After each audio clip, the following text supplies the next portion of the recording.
நம்ம Ashwin sweets and snacks export பண்றதுக்கு 7373041434 மற்றும் www.ashwinsweets.com கான்டாக்ட் பண்ணுங்க.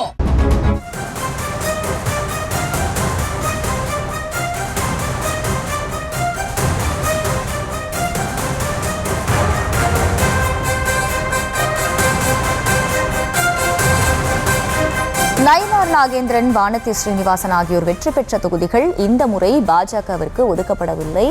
அந்த தொகுதிகளில் இந்த முறை அதிமுகவே களமிறங்க இருக்கிறது. இதற்கு என்ன காரணம் என்ற கேள்வி எழுந்திருக்கும் நிலையில் விவரங்களோடு இணைகிறார் செய்தியாளர் லதா. லதா, வணக்கம். எதனால் இந்த தொகுதிகள் பாஜகவுக்கு ஒதுக்கப்படவில்லை? அதுவும் வெற்றி பெற்றிருந்த தொகுதிகள் என்ன காரணமாக சொல்லப்படுது?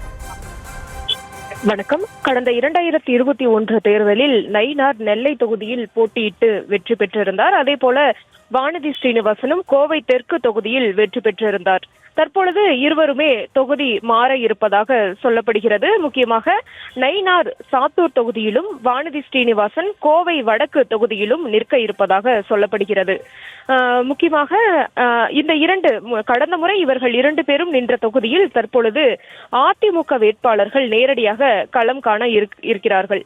எனவே இவர்கள் தொகுதி மாறியிருப்பதற்கான காரணம் என்பது கடந்த முறை இவர்கள் போட்டியிட்ட தொகுதியில் தற்பொழுது மீண்டும் அதே தொகுதியில் போட்டியிட்டால் வெற்றி வாய்ப்பு பிரகாசமாக இல்லை என்ற காரணத்தால் இவர்கள் தொகுதி மாறி இருக்கிறார்கள் என்ற தகவல் கிடைத்திருக்கிறது. அந்த வகையில நயினார் தற்பொழுது சாத்தூர் தொகுதியிலும் வானதி ஸ்ரீனிவாசன் கோவை வடக்கு தொகுதியிலும் போட்டியிட திட்டமிட்டிருப்பதாக சொல்லப்படுகிறது. இந்த தொகுதிகளில் நின்று வெற்றி வாய்ப்பை தங்கள் வசமாக்கக்கூடிய நோக்கத்தில் அவர்கள் இந்த முடிவை எடுத்திருப்பதாக சொல்லப்படுகிறது. இதற்கு காரணம் வானதி ஸ்ரீனிவாசனை பொறுத்த வரைக்கும் கடந்த 2021 தேர்தலில் கோவை தெற்கில் கமலஹாசனை எதிர்த்து போட்டியிட்டிருந்தார்.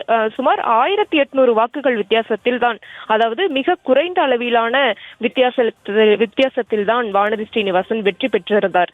எனவே மீண்டும் அதே தொகுதியில் நிற்கும் பொழுது ஒரு ரிஸ்க் எடுக்க வேண்டாம் என்ற ஒரு திட்டம் அவரிடம் இருக்கிறது. ஏனென்றால் ஒருபுறம் கமல்ஹாசனும் திமுக கூட்டணியில் இணைந்து விட்டார். அதே போல 2021 கோவை தெற்கில் காங்கிரஸ் வேட்பாளர் 42,000 வாக்குகளை பெற்றிருந்தார். எனவே தற்போது திமுக, காங்கிரஸ், கமல்ஹாசன் என மூவரும் ஒரே அணியில் இருக்கக்கூடிய நிலையில தற்பொழுது கோவை தெற்கில் நின்றால் வெற்றி வாய்ப்பு அவ்வளவு பிரகாசமாக இல்லை என்ற ஒரு காரணத்தினால் அவர் தற்பொழுது தொகுதியை மாற்றி இருப்பதாக சொல்லப்படுகிறது.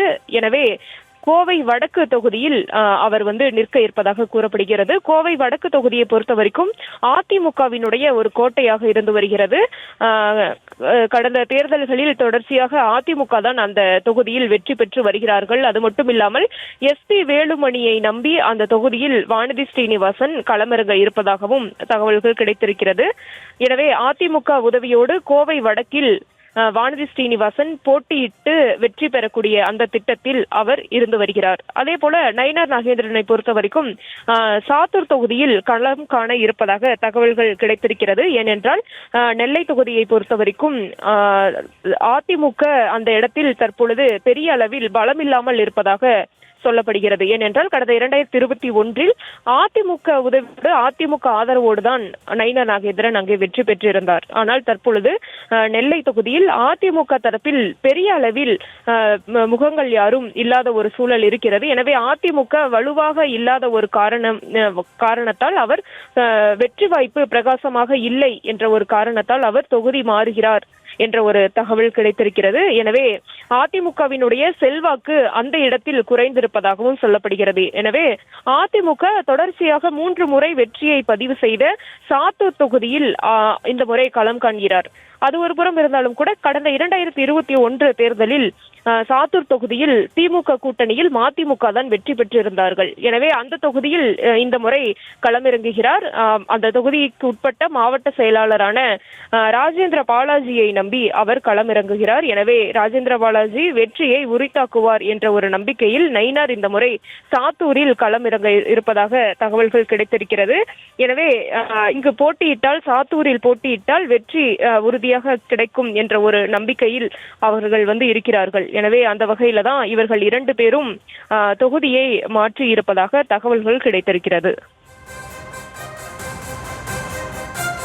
விவரங்களுக்கு நன்றி லதா.